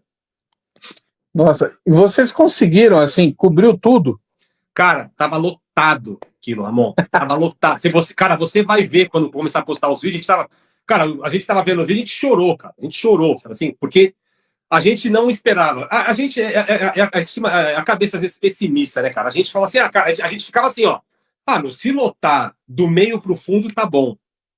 Alex, do meio para se lotar até o meio, tá bom. A gente pensava assim, se lotar até o meio, acho que já tá legal, pô. A nossa cabeça era essa, sabe assim? A gente não sabia o que ia acontecer. Cara, quando você vê os vídeos, lotou, não tinha espaço no Olímpia, sabe assim? Não tinha espaço no Olímpia. Uma segunda-feira. Legal. Uma segunda-feira. Então foi uma bênção de Deus pra gente, marcante demais, e que a gente vai relembrar isso aí, vai poder ver. Tem uma turma aqui na live que eu vi os comentários subindo, falando que estava lá, né? O Fábio tá tirando sarro aqui, dizendo, meu amigo, eu não peguei, Fábio, explica aí. E eu gosto de dizer aqui, Sandra, a galera, talvez por acostumar muito a entrar nas lives e assistir e digitar, gente, não é fácil conversar e acompanhar aqui esse negócio. É difícil, tá bom? Eu não consigo. Você falou, eu não vi nenhum comentário desse. É difícil. Ramon, eu sou homem, né, cara? É uma coisa de cada vez. Né? Mulher consegue fazer, eu sou homem, é uma coisa de cada vez. De vez em quando alguém zanga comigo, cara. De vez em quando eu recebo direct aí do pessoal. Você tirou o comentário, você não leu? Eu falei, gente, é difícil. Tá Não, bom, fica a eu conversa. faço isso, é tão difícil que o próprio Instagram deu a opção de você desativar os comentários. É, porque é puxado. É puxado. Ó, essa aqui que tá aqui, ó, Edi Martins, é minha tia. Ó, lotado, sou Ah, minha tia. Tia não vale, que tia não bacana. vale porque tia é sobrinho, não vale. Vocês tinham uma família grande, hein? Lotaram. Cara, Que maldade, a né? gente tinha Ah, certeza mas que pelo era menos umas 30 fantástico. pessoas ia ter, porque eram os pais de todo mundo, os irmãos e as avós iam estar lá. Até minha avó foi no Olímpia, se não me engano. Depois desse marco aí, que foi, né? Você sentiu mudança na recepção por parte das igrejas, de um modo geral, ou a galera continuou mesmo fechado? Ah, Não, o Ruivinho do Rio, peraí, o vinho do é o Lincoln Lira, será que o Fábio tá dizendo que estava no show? Deve ser, o Ruivinho do Rio é isso mesmo, é o Lincoln. É o Lincoln, que ele era daquela Renassou. Renassou, exatamente. Exatamente. Era ele mesmo. Ele tava assim. Os caras do Renassou eram fã do FLG. E a gente era muito. É isso aí. A gente ia muito pro Rio, né, irmão? Ia muito pro Rio, muito, muito, muito, muito. Vivia no Rio. Tá aqui, né, a minha irmã aqui falando, já que a família, ela tá falando, ela é muito amiga da Susan, da sua prima e tal, elas estão conversando aqui, eu fico só vendo esse negócio. Isso hoje, sua irmã trabalha com a minha prima. É isso aí, ela tá aqui falando, esse mundo. Cara, Então, ô Sandro, mudou para vocês? Foi um marco assim, tipo, a galera se ligou que tinha algo diferente? então, vamos lá. A gente não fez essa conexão. Essa resistência a gente teve no começo. Quando saiu o CD, no primeiro Mais Vencedor, a gente teve essa resistência. Mas isso no primeiro CD já se quebrou bastante. Então, quando a gente foi pro Olímpia, já era um outro cenário. Já era um outro cenário. A gente já não tinha essa questão é lógico, nas igrejas mais tradicionais a gente tinha e vai ter até hoje, se a gente colocar um CD para tocar. Mas nessa época do Olímpia, não. Aí a gente já tocava na Assembleia de Deus. Cara, a gente fechou na Universal. Tocou na Universal, sabe assim? Então, assim, aí a gente já tinha quebrado as barreiras, já não tinha mais, sabe assim? Não tinha lugar para tocar. A gente tocou. Cara, a gente tocou na. Como chama aquela igreja? Peraí que eu vou lembrar. Peraí. Uma igreja grande, cara, que fica ali na Dom Pedro. Eu esqueci o nome, uma igreja extremamente tradicional também. A primeira Igreja Batista de São Paulo? Não, mas é na praça. Eu vou lembrar. Mas Cara, vocês tocaram na Universal? Na Universal. Não foi nenhuma terapia do amor, não foi? Vou ter que. Você acertou. Você lembra da música Sem o Teu Amor? Sim. Na verdade, não foi na terapia do amor. Só que a música que estourou na Universal foi essa música Sem o Teu Amor. Eram duas músicas que estourou lá. Sem o Teu Amor e Pronto pra Batalha. Porque eles tinham um lance que acho que o grupo de jovens deles chama alguma coisa Exército. Alguma coisa. É isso aí, até hoje, verdade. Que aí, essa música tocava o tempo todo na Universal. Sabe assim, quando a gente chegou pra tocar, a gente tocou 2 vezes na Universal. 2 vezes. Quando a gente chegou pra tocar, cara, a gente não acreditou. Lógico, era um evento de jovens, né? Eles chamam Força Jovem. Cara, era uma febre, sabe assim? Era uma febre. A gente falou, cara, é Universal. E os caras têm muito jovem. Porque a Universal parece que... aí o Silveira colocou, Brasil para Cristo, na 7. Tá. A gente tocou na Brasil para Cristo, era bem tradicional, sabe assim? A gente foi tocar na sede, assim, a gente lá assim, cara, o que a gente tá fazendo aqui na Brasil para Cristo, na sede? Mas foi legal, porque eu acho que foi aquilo que a gente plantou. A gente sempre prezou por uma música com conteúdo, com base bíblica, não tinha viagem, sabe assim? Não vamos contar a história. Ou tá na Bíblia, ou não tá rolando. Tem que ter uma base bíblica. A gente sempre prezou por trazer uma mensagem séria. Né? A gente é 4 pretinhos, tal, que dança, que faz um som assim, cara, mas aqui tem essência. Como eu falei, a gente lá atrás, a gente ouviu a essência, a gente ouvia Vencedor, a gente ouvia a nossa essência é isso aqui. Então, a gente não tá brincando de música, a gente levava o negócio a sério mesmo. Outra igreja que a gente tocou, cara, que é extremamente tradicional, acho que é a primeira igreja batista da Lapa do Rio de Janeiro. Essa é. Cara, a gente tocou lá. Eu lembro quando chegou no Rio, os caras do Renação falaram assim: o que vocês vão fazer na primeira igreja batista da Lapa? O que vocês vão fazer lá? Cara, eu lembro que a gente chegou e a igreja, o estilo é tradicional. Então, é aqueles bancos, assim, liturgia. Pastor fala, ninguém fala nada. Vamos orar. Uma pessoa levanta e ora. Liturgia. O cara quase lê o culto, sabe assim? Chamaram a gente pra ir lá, cara.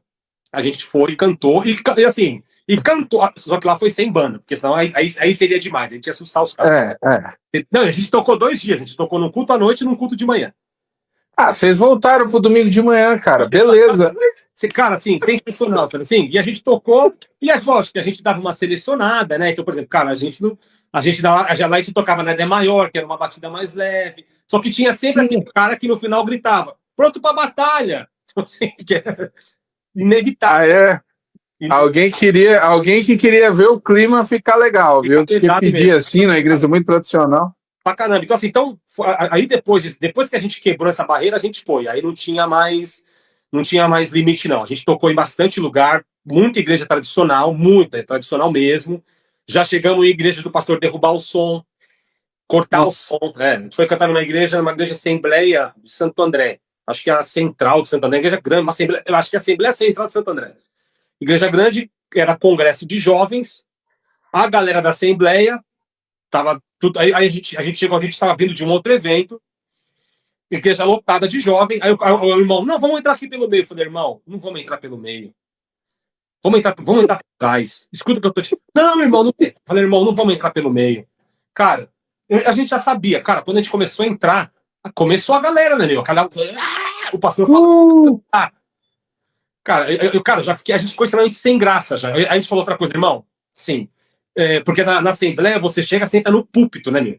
Você senta no púlpito. Falei, irmão, deixa a gente sentado aqui embaixo, aqui, ó. Numa boa, a gente vai ficar aqui embaixo. Não, vamos sentar lá no púlpito. Cara, aí a galera começou a gritar e não parava, e não parava, e não parava.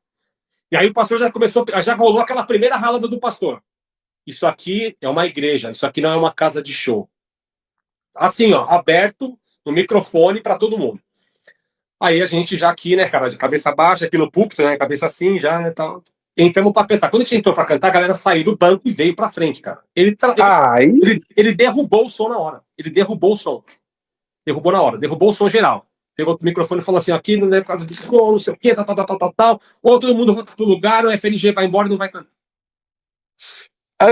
Tentou. Aí a gente, né, cantou ali bonitinho, paradinho, quietinho, tal, e seguiu. Então, aí... Pensou a cabeça. Já tinha quebrado algumas coisas, já. Mas foi bem... Rapaz, são coisas que hoje tem uma turma que nem imagina o que é isso, né? Não, mas não mesmo. Assim, você imagina o cara derrubar o som, você tá tocando, o cara derrubar o som, desligar o som geral. Entendeu? Assim, o cara não tava escondido, não, tava do nosso lado. Ele falou, para. O cara da mesa desligou o som geral. Assim, então, a gente entendia, eu acho que a gente tem que ter uma coisa também, né, Ramon, cara, que é empatia. Né? Sim, claro. Entender. São diversas denominações, com diversos costumes, né? Era chocante naquela época, de fato, era diferente de tudo que tinha, principalmente na Assembleia, que era uma igreja um pouquinho mais tradicional. Tinha muito esse lance, né? Assim, da música de igreja e a música black, né? Parecia que você não falava que era a mesma coisa. Não, isso aqui é música de igreja, isso aqui é música black. Não, mas é música black de igreja. Tinha esse muito lance do show. Assim, não, aqui ninguém vai fazer show. Entendeu? A gente cansou de... Ramon, a gente cansou de chegar em igreja e ter a reuniãozinha com o pastor antes de começar o culto, sabe? Sabe assim? Só que aí o cara se dava mal, porque quando ele começava a conversar com a gente, ele via que a gente não tava ali de bobeira, entendeu? A gente conversava sério, pastor, a gente é assim, a nossa ideia é essa aqui, a gente é... Aí o cara já, caramba, os caras não são, sabe assim? Então a gente cansou de participar de reunião antes do culto, sabe? A gente cansou de chegar em igreja, ter que tirar o brinco, o Carlão usava brinco, o Carlão tinha tatuagem na época, tinha que cobrir, sabe assim? E a gente respeitava, cara, porque a gente falava assim, cara, qual que é a nossa missão? Levar a música, não é? Para todos. Então tudo bem, isso é pequeno pra gente, entendeu? Isso é pequeno. O importante é a palavra de Deus chegar nas pessoas. Então, cara, a gente, aqui não pode usar brinco. Pô, a gente não usa. Aqui não pode bater palma. Tá bom, a gente canta, não bate palma, não tem problema. Aqui não pode dançar. Tá bom, a gente canta uma música agitada, parado, não tem problema. A gente está aqui para abençoar as pessoas, para servir a Deus, para servir a igreja. Então, apesar de tudo, cara, a gente entendia e compreendia porque era igreja. A gente tá, apesar de a gente querer quebrar algumas barreiras, a gente não podia esquecer que tinha uma missão ali. A gente estava na igreja, a gente estava ali servindo a Deus, e o objetivo principal era servir a Deus para que as pessoas fossem abençoadas através da nossa música. Então, tudo isso a gente estava de lado e seguiu o caminho. E valeu, Sandro, acho que você é óbvio, né? Você é uma testemunha viva disso. valeu a pena, né, aquela fase, vocês juntamente com outros grupos. Eu, por exemplo, você hoje está em qual igreja? Você faz parte de qual ministério? Hoje eu tô indo na comunidade Batista Moema. Ah, Batista Moema, quem que é o Está aí pastor no lá? Morumbi. Quem que está lá à frente? É o Paulo Moreira? Paulo Moreira, isso mesmo. Paulo Moreira. Ah, ok. Eu de vez em quando vejo, né, a minha irmã, que trabalha com a tua prima Soraya, ela é da Casa da Rocha, né? E vira e mexe, eu tô assistindo ali as transmissões, tô vendo Silveira lá. Foi até engraçado, É a casa da antes de começar essa pandemia, e aí eu não tinha muita notícia, eu só sabia que ela estava indo lá. Aí comecei a ver os cultos, olha só, bem lá no começo. Tá. Eu estava começando a fazer as lives. Aí eu comecei a assistir o culto, aí eu olhei ali, aí eu mandei uma mensagem para ela, falei, é o Silveira que está dirigindo o louvor na Casa da Rocha? Caraca, você não sabia. Eu não sabia, né? Eu tô no Nordeste, então eu tô aqui já vai para 13 anos, eu tô bem fora, tava bem fora do universo aí de São Paulo. E eu achei interessante ver o Silveira dirigindo o louvor, porque eu sempre conheci mais na pegada black. E aí você falando disso, não é show, não é show. Cara, mas se tem algo que muita igreja entendeu, era a necessidade de um ambiente bem estruturado, de culto. Então você pega ali a Casa da Rocha, as transmissões, equipamento, imagem, qualidade. Hoje você tem uma gama, um universo de igrejas que entenderam, e você tem muita igreja que é melhor do que casa de show. Perfeito. Naquele em São Paulo que você comentou, era difícil, né? Vocês também tocaram em muito lugar com som ruim, com certeza. Não, sofria. Eu nem vou entrar nessa vertente, porque assim, a gente sofria, porque a igreja tinha aquele negócio, né? O cara põe um microfone ali, põe uma caixinha, não precisa ser de qualidade, sabe assim? Então, assim, a gente sofreu demais, tanto que uma época a gente começou assim, e era para levar o melhor, porque tinha situações, cara, que não tinha 4 microfones. Olha. Entendeu? Não tinha 4 microfones, era básico isso. E aí o cara chamava a gente para ir na igreja dele, e aí o cara queria com banda, mas o cara não tinha uma estrutura para a banda tocar. E aí a gente começou a ter que, assim, colocar algumas exigências para que fosse um som de qualidade, porque isso acabava impactando na nossa música também, né? Então, assim, o cara não tinha estrutura. Então, isso mudou demais, cara, demais. A igreja olhou isso de uma outra forma totalmente agora. Isso, então valeu a pena, foi muito positivo, né? A gente vê o estágio que estamos hoje. E eu quero aqui, eu falei isso, uma esticadinha, a gente já está indo aqui para 40 minutos, né? A conversa aqui está indo tá bom, bem. A receita tá boa.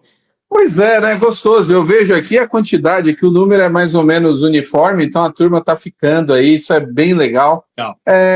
E hoje, como está? Como vocês estão musicalmente? Vocês vão fazer a live aí na sexta-feira? Essa quarentena mexeu com vocês? Tem coisa nova vindo? Como é que estão os aspectos musicais hoje do FLG? Então, a gente eu gosto de usar a palavra que o Silveira fala, que a gente colocou uma placa assim, estamos em reforma para melhor atendê-lo. Né? Então a gente deu uma parada faz mais ou menos acho que isso vai fazer 10 anos, 8 anos, que a gente decidiu parar. Foi um momento que a gente precisava rever algumas coisas. A gente ficou na estrada muito tempo, cara. Foi quase 15 anos sem parar, sabe? Assim, sem parar. É cansativo demais.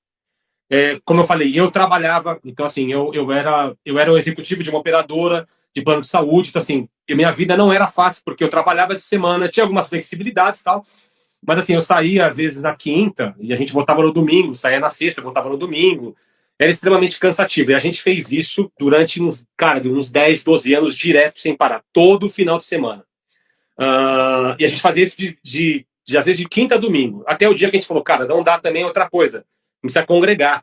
Não dá pra ficar congregando na igreja dos outros, porque esse papo assim, não, mas a gente vai cantar de domingo na igreja, cara. Quando você vai cantar numa igreja, não é a mesma coisa que estar na sua comunidade. Exatamente.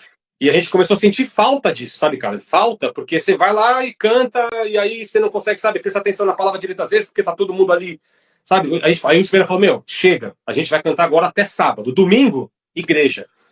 Assim, esporadicamente, alguma coisa que poderia ter, a gente iria. Mas assim, domingo, cada um na sua igreja, cada um servindo, com a sua comunidade, sabe assim, com o seu pastor. Até porque também na minha igreja eu era líder de louvor também. E aí a gente deu essa segurada. E aí tudo isso levou a esse cansaço, que não é uma coisa. Não dá pra ficar viajando, não é legal, não é tão legal assim sempre. O Silveira também era um cara que tinha muito trabalho, entendeu? Muito trabalho. Era um cara envolvido com a música, entendeu? Então era bem pesado. E a gente deu essa parada para rever algumas coisas e tal. E agora, recentemente, quando foi em 2000, a gente está em 2020, quando foi em 2017, a gente começou de novo. A gente nunca anunciou que a gente parou. Não, a gente nunca parou, nunca, sei lá, o FLG acabou, não. A gente continuava recebendo muita mensagem pelas redes sociais, convite, se a gente ia voltar, e a gente sempre mandava essa mensagem, a gente deu uma parada, a gente vai voltar, a gente não sabe quando ainda. E aí o Silveira, como líder da banda, né, é um cara que tem, o Silveira é um cara extremamente democrático, assim, eu falo, mas é um cara que, ele é o líder, então ele sabe o tempo, e ele falou, cara, acho que tá na hora da gente começar a retomar esse negócio. E aí a gente começou a gravar algumas coisas, voltamos para o estúdio de novo, em 2017. A gente começou a dar uma caminhada, depois paramos de novo. E aí a gente voltou com força total em 2019. Então, de 2019 para cá, a gente já gravou 5 músicas novas. Então, tem 5 músicas novas no pente já. Uhum. A nossa programação era colocar à disposição essas músicas agora em julho, que a gente estava em estúdio agora em 2020. Só que com a pandemia, a gente pensou, não dá para ficar indo pro estúdio com 10 negros lá dentro, correndo risco, sabe assim? Não tem, porque estúdio é um lugar, cara, que entra toda hora chega alguém novo. Não dá para correr o risco. E a gente decidiu parar. Então, a gente retoma isso agora pós-pandemia. Então, acho que a gente, talvez, a partir de agosto, a gente consiga retomar as gravações e tal. E a gente não sabe ainda certamente o que vai acontecer, sabe? A gente estava conversando sobre isso. Ah, mas vocês vão voltar a fazer evento? Cara, a gente não sabe ainda. A gente quer fazer o quê? A gente quer colocar as coisas novas que Deus deu pra gente, as músicas novas. A gente deve lançar talvez um EP, alguma coisa assim, ou colocar nos streams, tal, Spotify, Deezer, o que tiver por aí. E aí a gente vai ver o efeito exatamente disso. A gente não sabe ainda. O que a gente vai fazer de fato é colocar músicas novas no circuito. Né? A gente vai voltar? Eu acho que talvez naturalmente isso aconteça, mas a gente não tá. A gente quer deixar, sabe assim, cara, que Deus conduza. A gente sempre foi muito assim em nossas coisas, sabe assim, cara, vamos fazer a nossa parte. Qual é a nossa parte? Vamos gravar, vamos colocar. São músicas que podem abençoar as pessoas, e se as pessoas se identificarem, as coisas começarem a acontecer, a gente vai seguir o caminho que Deus decidir. Mas o nosso plano é exatamente esse: a partir de agosto, voltar para o estúdio para se fechar, porque as músicas estão praticamente gravadas, mas falta fazer alguns acertinhos, masterizar, mixar. A gente não sabe onde vai ser masterizado, essas coisas todas. E aí eu creio que até outubro a gente deve ter coisa nova nas redes aí para a galera apreciar. Show de bola, muito bem. Eu tô vendo aqui que tem o pessoal falando aqui de um curso de baixo aí do baixista do FLG, do Eric. Cara, o Eric, nosso baixista, nosso primeiro baixista, Eric. Conhece o Menduca? O Eric é irmão do Menduca. E o Menduca é um tecladista. Ok, tá. Às vezes a gente se perde no... Ok. Era o trio ali, né? Menduca, o Mucão, que é meu irmão, batera, que é batera do Leonardo Gonçalves agora, o Eric e o tio Jonathan, que era o guitarrista. A primeira formação. Era o teu irmão que tava na live de sábado com o Leonardo? Isso aí. Lá no teatro? Mucão. Caramba, legal. Então estão aqui falando do curso, o pessoal entra no link aí, tem as informações, tá fazendo o curso de baixo aí. Depois manda uma arte para mim aí que eu coloco lá no perfil com o maior prazer, viu? Pode mandar aí, se tiver um flyerzinho, uma arte do curso, eu coloco lá no perfil para ajudar a divulgar também. E sexta-feira é a live de vocês, como é que vai ser isso? O pessoal, tem algumas pessoas, até é importante explicar isso, né? Porque quando você fala live, o cara já acha que é o quê? Que é um show da FLG e tal. A gente está estudando uma possibilidade de fazer isso. Uma live tem um custo considerável, né? E a gente hoje não está nativa, né? Então a gente está. Qualquer investimento numa live hoje, a gente não vende uma sequência de eventos, né? Que a gente tinha alguma reserva para isso. Então qualquer live hoje é um investimento que sai da gente. A gente quer fazer. Tem muita gente pedindo, todos os dias a gente recebe pessoas falando, e a live? Então, essa sequência de live que a gente vai fazer agora são lives com os amigos que participaram do nosso CD. Então, teve do Robson Nascimento, sexta-feira agora tem Cubinho, que é o cara que participou dos 3 CDs, que ele cantou nos 3 CDs, ele é rapper e tal. E ainda tem Lu, tem Alpiste, tem Aldo, tem Tina, quem mais aqui para não esquecer? Tem pastor Ademar de Campos também, que fez uma participação com a gente no CD e tudo mais. Então tem essa galera. Então a gente vai ainda seguir essa sequência de lives e a gente estuda uma possibilidade para fazer uma live mesmo com uma apresentação. A gente queria ver, seria muito legal. Cara, tem live hoje que eu falei assim, os caras estão com produção de DVD, assim, o negócio assustador. Você tá vendo? As lives dos caras, assim, principalmente a live dos caras do sertanejo, os caras, isso é brincadeira aquilo ali, cara. Nossa. Então, mas aí são pontos que a gente, por mais que evolua, não consegue vencer algumas coisas. Os sertanejos estão vindo com mega patrocínios, né? Os patrocínios, assim, absurdos. E muitas dessas lives não têm o alcance que algumas lives do meio cristão, de artistas, tem. E dentro desse meio não se consegue patrocínio na mesma escala, né? É um negócio... Tudo bem, tem patrocínio de bebida, que é muito forte, mas...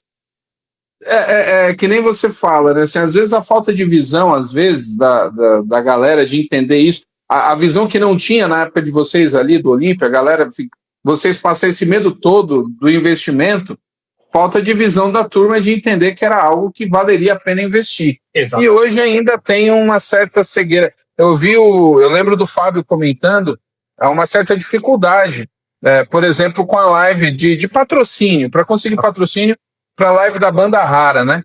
Aí você pensa, cara, uma live assim que envolve tanta questão afetiva, que com potencial fantástico, claro que tem que investir, mas é um retorno que vem.